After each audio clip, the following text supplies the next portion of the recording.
This is Gabriel Gonzalez for Cageside Press, and I'm here with UFC strawweight, the baby shark herself, Tabatha Ricci, here to announce her partnership with 805 Beer and to talk about her career.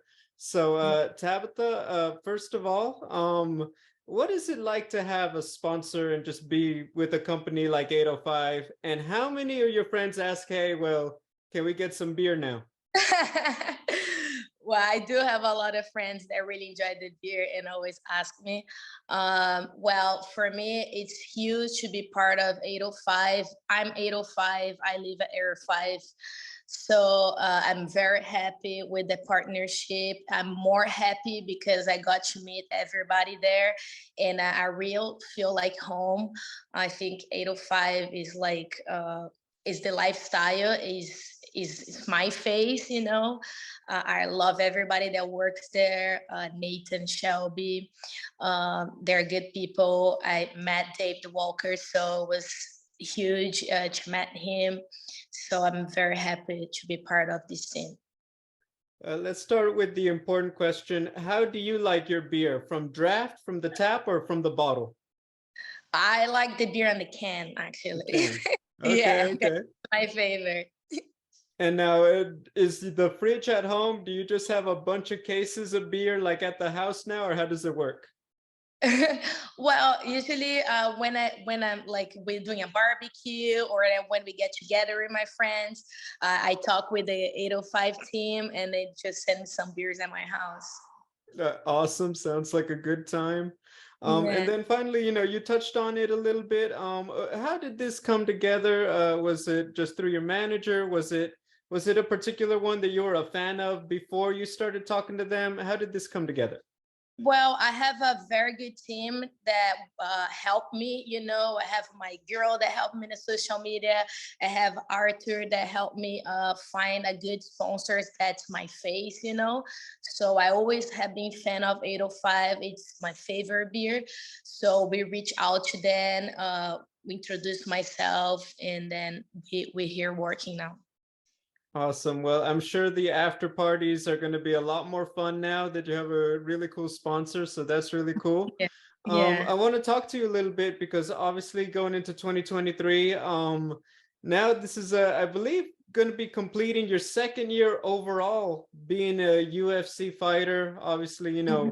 one appearance in 2022, if I'm not mistaken. Talk to me how you feel you've grown as a martial artist as you've continued in the world's biggest organization.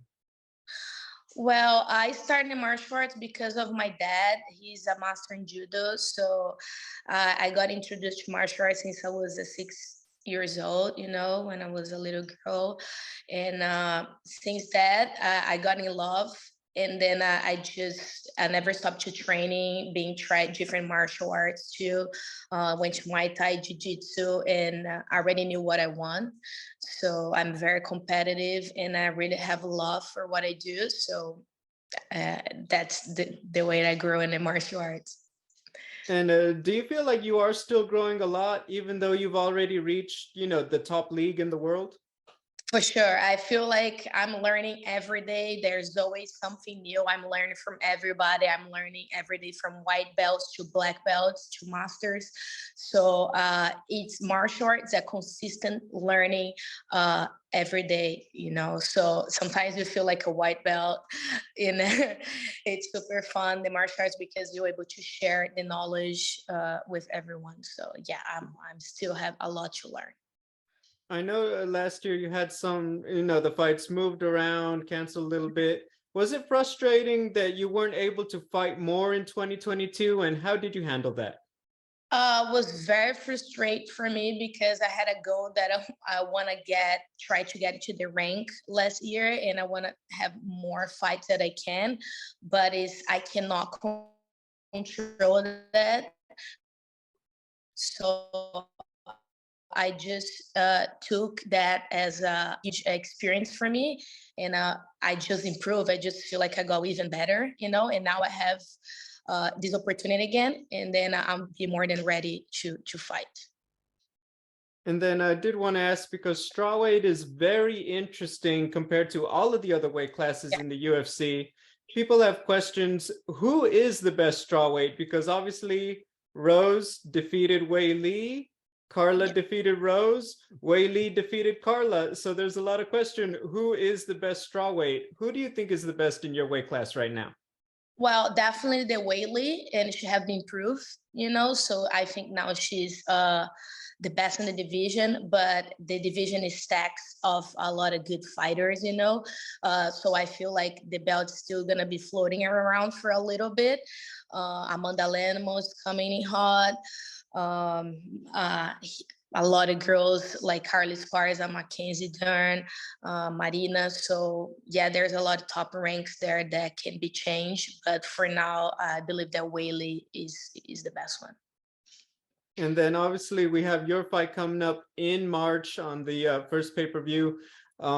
Jessica Penne, talk to me a little bit. How do you see this fight stylistically between you and her? It's an honor to fight Jessica. You know, she's starting the division. She went to the tough house. She fought very tough girls. Basically, all the top girls was in the rank. So I'm very excited for that fight.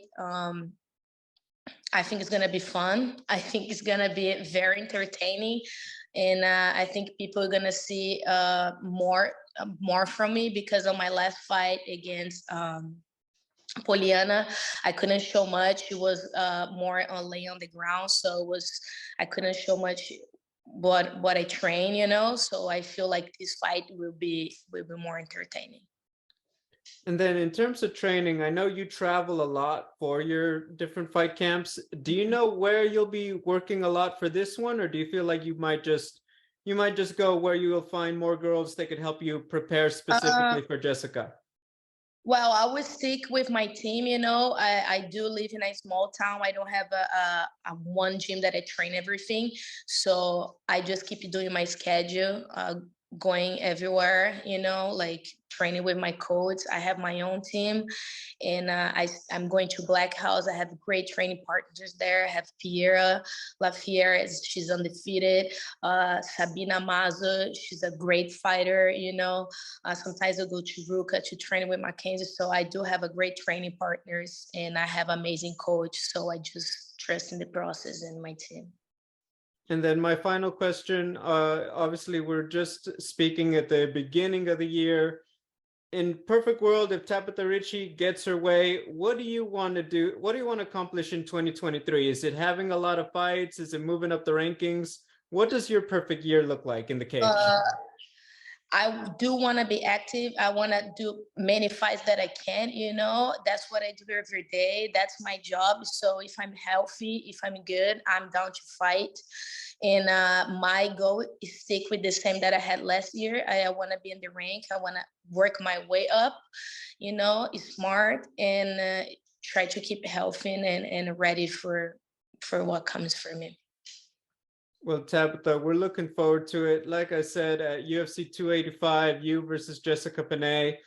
Real quick, a lot of people are talking what would be the main event. Are you hoping that they do make it happen, John Jones, Francis Ngannou? That way you could be part of the big card.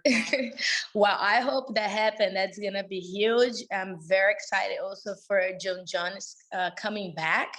I think the world's waiting for that. So I think that fight's gonna happen, even if it's not Zagano. Maybe he's gonna fight a different opponent, but I think that fight's gonna happen for sure. Yeah. Well, Tabitha, best of luck. We're looking forward to it. Congratulations once again. I'm looking forward to my invite to the after party to have some 805 beer with you. For sure, you're So, welcome. so definitely have a good one and best of luck. Thank you. Thank you very much.